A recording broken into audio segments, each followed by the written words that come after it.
अस्सलाम वालेकुम dear students, आप देख रहे हैं सैयद अली एकेडमी और हाजिर हैं हम लोग क्लास 12th बायोलॉजी के एक और न्यू टॉपिक के साथ। आज की इस वीडियो के अंदर हम जिस टॉपिक का जिक्र करने वाले हैं वो है हमारे पास जीन एंड जेनेटिक कोड। तो आइए आज की इस वीडियो को शुरू करते हैं। सबसे पहले इंट्रोडक्शन की अगर हम बात करते हैं तो यहाँ पर 4 साइंसदानों के नामों का जिक्र किया जा रहा है। इनमें जो नाम मौजूद हैं वो हैं Archibald Garrod, William Bateson, George Beadle and Edward Tatum. इनके हवाले से लिखा हुआ है कि इन्होंने अपने कुछ एक्सपेरिमेंट्स किए और उन्होंने ये बताया कि डीएनए का जो टुकड़ा होता है उसे ही जीन कहा जाता है। तो जीन दरअसल एक डीएनए का टुकड़ा है।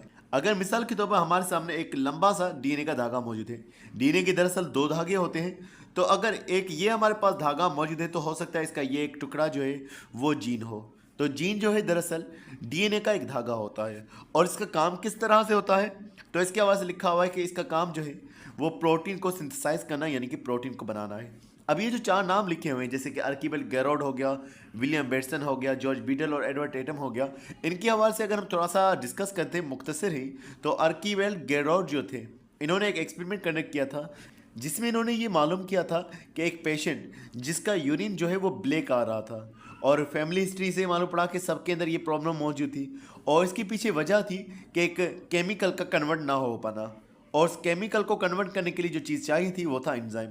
क्योंकि उनके अंदर वो जीन नहीं था तो इसलिए उनके पास एंजाइम डेवलप नहीं हो रहा था। हमने कहा कि जीन जो है वो डीएनए का हिस्सा है और इसका काम प्रोटीन बनाना है और ये जो प्रोटीन बनेंगे वो एंजाइम्स होंगे। और मज़ीद और भी बात लिखी हुई जैसे कि जॉर्ज बीडल और एडवर्ड टेटम के हवाले से इन्होंने एक हाइपोथेसिस दिया था, वो था 1 जीन 1 एंजाइम हाइपोथेसिस, यानी कि एक एंजाइम जो है वो एक जीन की मदद से बनाया जा सकता है। तो इस तरह से इनके कामों की हवाले से हमें जीन का मालूम पड़ा और ये पता चला कि जीन जो है वो डीएनए का एक टुकड़ा होता है जो प्रोटीन बनाने की काबिलियत रखता है। मज़ीद हम आसानी के साथ कहते हैं कि हेरिडिटी मटीरियल जो हमारा होता है यानी कि जो हमारा डीएनए है उसका फंक्शनल यूनिट जो है वो जीन होता है। मजीद यहाँ पर यह बयान किया जा रहा है कि जो हमारे पास जीन होते हैं वो अलग अलग तरह के होते हैं। डीएनए के अगर हम देखते हैं एक बड़ी सी कतार मौजूद है डीएनए की, तो उसके अंदर जीन्स मुख्तलिफ मौजूद हो सकते हैं और उनके अंदर जो न्यूक्लियोटाइड मौजूद होंगे उनकी भी जो सीक्वेंस है वो अलग होगी। मिसाल के तौर पर अगर हमारे पास डीएनए का एक ये टुकड़ा मौजूद है, इसके अंदर सीक्वेंस मौजूद है AGCA, और एक दूसरा सीक्वेंस हमारे पास मिसाल मौजूद है उसके पास मौजूद है A, इस तरह की उसके पास मिसाल सीक्वेंस मौजूद है। तो एक जीन की सीक्वेंस बिल्कुल डिफरेंट है और दूसरे जीन की सीक्वेंस जो है वो डिफरेंट होगी। तो जीन जो है वो अलग अलग न्यूक्लियोटाइड की सीक्वेंस पर कंसिस्ट करते हैं और जो हमारे पास प्रोटीन्स होते हैं उनके अंदर भी अमाइनो एसिड की जो सीक्वेंस होती है वो मुख्तलिफ होती है। तो जो जीन होगा उसके मुताबिक जो है वो प्रोटीन बनाया जाएगा और वही अमाइनो एसिड उसके अंदर मौजूद होंगे।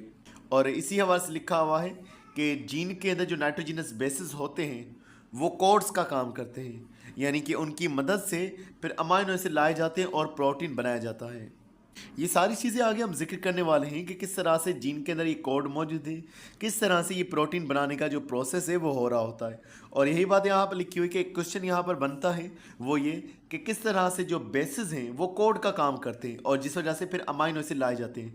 होता दरअसल ये है कि अगर हमारे पास एक डीएनए होता है उसके एक धागे में से बनाया जाता है मैसेंजर आरएनए, और मैसेंजर आरएनए के मुताबिक फिर जो है अमाइनो एसिड लाए जाते हैं, अमाइनो एसिड फिर प्रोटीन बनाते हैं। ये सारा हमारे पास काम होगा, हम डिस्कस करेंगे किस तरह से ये काम हो रहा होगा। पहले हमने जीन का जिक्र किया जो कि डीएनए का टुकड़ा था। अब यहाँ पर बात हो रही है जेनेटिक कोड के हवाले से कि जेनेटिक कोड क्या होता है। जेनेटिक कोड जो है ये दरअसल सेट ऑफ रूल्स होते हैं, ये कुछ असूल होते हैं जिसके तहत ये बताया जाता है कि किस तरह से जेनेटिक इन्फॉर्मेशन जो है वो डीएनए के अंदर मौजूद होती है। यानी डीएनए के अंदर एक इन्फॉर्मेशन है और वो इन्फॉर्मेशन जो प्रोटीन बनाने के लिए इन्वॉल्व हो रही है वो इन्फॉर्मेशन किस तरह से एक्सप्रेस हो रही है वो सारा हमारे पास जेनेटिक कोड है। इस जेनेटिक कोड के अंदर जो इन्फॉर्मेशन है वो किस तरह से है कि कौन से अमाइनो एसिड चाहिए प्रोटीन बनाने के लिए, ये डीएनए के पास इन्फॉर्मेशन मौजूद है। अमाइनो एसिड की सीक्वेंस क्या होनी चाहिए, आपने फर्स्ट ईयर के अंदर पढ़ा हुआ था कि अमाइनो एसिड एक खास तरतीब में होते हैं, उस तरतीब में थोड़ा सा भी बदलाव हो जाए तो पूरा वो स्ट्रक्चर प्रोटीन का बदल जाता है। और उसके अलावा कि ये जो प्रोटीन है उसकी लेंथ कितनी होनी चाहिए, ये इन्फॉर्मेशन जो है ये भी उस जेनेटिक कोड के अंदर मौजूद होती है। अब यहाँ पर एक एग्जाम्पल के साथ में ये बात समझाई जा रही है कि जब भी हमें मोबाइल में रिचार्ज करना होता है, यानी कि जब हमें प्रीपेड अमाउंट जो है वो हासिल करना होता है मोबाइल के अंदर, तो मोबाइल के अंदर क्या होता है कि नंबर्स मौजूद होते हैं हमारे सिम कार्ड के अंदर। हम उन सिम कार्ड्स की जो इन्फॉर्मेशन है वो कंपनी वाले को देंगे, और उसके बाद जो है वो कंपनी वाले उस इंफॉर्मेशन के तहत, अगर इन्फॉर्मेशन सही होगी तो हमारे पास जो है वो रिचार्ज आ पहुँचेगा। इसी तरह से हमारे पास जो डीएनए है उसके पास भी इंफॉर्मेशन है, उस इंफॉर्मेशन के अंदर खास सीक्वेंस में वो बेसिस मौजूद हैं, और उन बेसिस के तहत ही हमारे पास जो है वो प्रोटीन बनाया जा सकता है। यही बात बयान की जा रही है कि प्रोटीन जो बनना है उसकी सारी इंफॉर्मेशन डीएनए के पास पड़ी हुई है, और वो खास बेसिस की सीक्वेंस में बनी हुई है। जो बेस की सीक्वेंस होगी, जिस तरह से नाइट्रोजनस बेसिस मौजूद होंगे, उसी तरह से फिर प्रोटीन हमारे पास बन पाएगा। तो जीन जो है वो डीएनए का एक टुकड़ा होता है, और उसके अंदर जो इन्फॉर्मेशन मौजूद होती है वो मौजूद होती है जेनेटिक कोड की सूरत के अंदर। इस जेनेटिक कोड को हासिल करना ये काम होता है मैसेंजर आरएनए का। मैसेंजर आरएनए जब बनता है तो वो जेनेटिक कोड में से इन्फॉर्मेशन को लेकर आता है, और फिर मैसेंजर आरएनए का इस्तेमाल करते हुए अमाइनो एसिड लाए जाते हैं, और अमाइनो एसिड लाए जाते हैं ट्रांसलेशन के दौरान। ट्रांसक्रिप्शन में मैसेंजर आरएनए बनेगा इन्हें जीन का इस्तेमाल करते हुए, पहले जीन का इस्तेमाल करते हुए मैसेंजर आरएनए बनेगा, फिर जो कि अमाइनो एसिड हैं वो लाए जाएंगे ट्रांसलेशन के प्रोसेस के अंदर। अब यहाँ पर बात बयान की जा रही है कि जो डीएनए है और जो आरएनए है, इनके अंदर 4 न्यूक्लियोटाइड मौजूद होते हैं। डीएनए के अंदर एडेनिन, ग्वानिन, साइटोसिन और थायमिन, और आरएनए के अंदर जो है थायमिन नहीं होता, उसकी जगह पर यूरासिल होता है। तो एडेनिन, ग्वानिन, साइटोसिन और यूरासिल, ये 4 मौजूद होते हैं। अगर हम बात करते हैं अमाइनो एसिड के हवाले से, अमाइनो एसिड 20 होते हैं, 20 अमाइनो एसिड हैं और 4 नाइट्रोजनस बेसिस हैं, एडेनिन, ग्वानिन, साइटोसिन और थायमिन। अब ये 4 अगर हम अकेला अकेला करके इनको काउंट करते हैं तो 4 जो है वो 20 अमाइनो एसिड को लेकर आए, ये मुमकिन नहीं हो पा रहा। अगर हम इनके 2 का कॉम्बिनेशन बनाते हैं, 2 का कॉम्बिनेशन इस तरह से होगा कि एक तरफ हमने एडेनिन लिख लिया, ग्वानिन, साइटोसिन और थायमिन, दूसरी तरफ भी हम इसी तरह से एडेनिन, ग्वानिन, साइटोसिन और थायमिन लिखते हैं। अब हम इनकी पेयरिंग करते हैं, एडेनिन को एडेनिन के साथ जोड़ेंगे, ए बनेगा। इसी तरह से एडेनिन को ग्वानिन के साथ जोड़ेंगे, AG हमारे पास बनेगा। इसी तरह से एडेनिन को साइटोसिन के साथ जोड़ेंगे, AC हमारे पास बनेगा। इसी तरह से एडेनिन को थायमिन के साथ जोड़ेंगे, AT हमारे पास बनेगा। ये हमारे पास 4 ये कॉम्बिनेशन बने। फिर ग्वानिन का इस तरह से पेयर बनाया जाएगा, ग्वानिन को एडेनिन के साथ जोड़ा जाएगा तो GA बनेगा।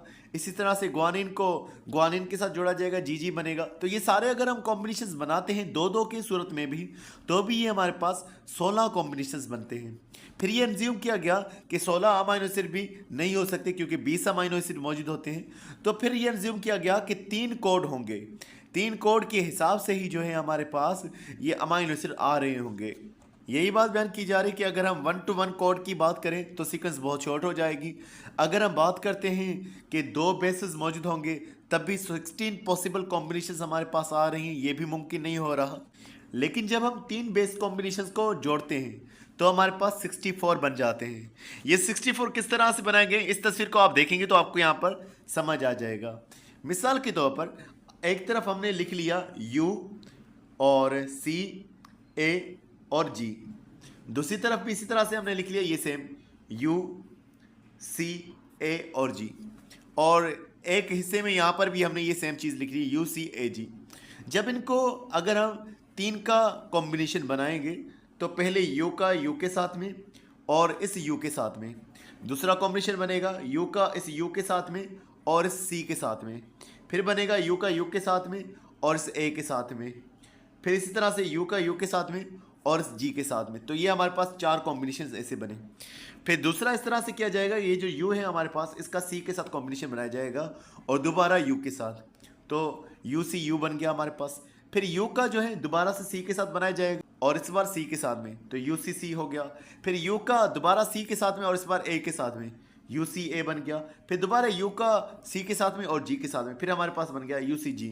तो इस तरह से अगर हम बनाते जाएंगे तो हमारे पास 64 कॉम्बिनेशन बनते हैं और अमाइनो एसिड जो है वो 20 है।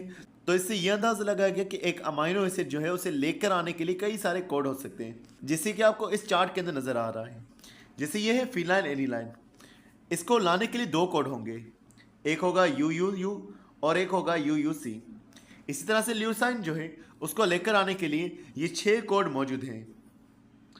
तो इस तरह से एक हमारे पास अमाइनो एसिड है, उसे लेकर आने के लिए डिफरेंट कोड मौजूद हो सकते हैं, एक से ज़्यादा कोड मौजूद हो सकते हैं, तब जाकर के हमारे पास 20 अमाइनो एसिड लेकर आए जा सकते हैं।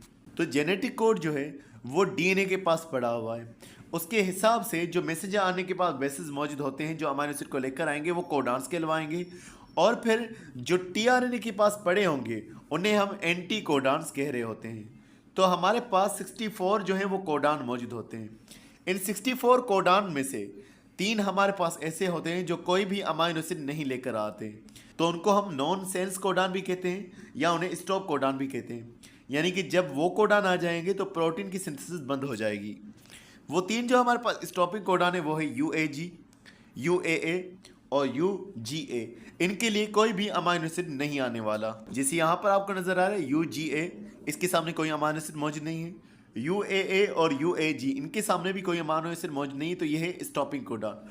उसके अलावा एक और अमाइनो एसिड हमारे पास मौजूद होगा जिसके आने से जो है प्रोटीन सिंथेसिस स्टार्ट होगी, और वो है हमारे पास एयूजी, जो कि होगा हमारे पास मिथियोनाइन। तो आपने ये ध्यान में रखना है कि स्टॉपिंग कोडान कौन से हैं और स्टार्टिंग कोडान कौन सा है। अक्सर ये सवाल हो सकता है कि स्टार्टिंग कोडान कौन सा है, तो वो होता है AUG। तो यही बात हमारे पास लिखी हुई है कि जो कोडान है इसमें AUG जो है वो स्टार्ट करेगा और कुछ स्टॉप करेंगे, जैसे कि ये 3 का यहाँ पर जिक्र किया जा रहा है।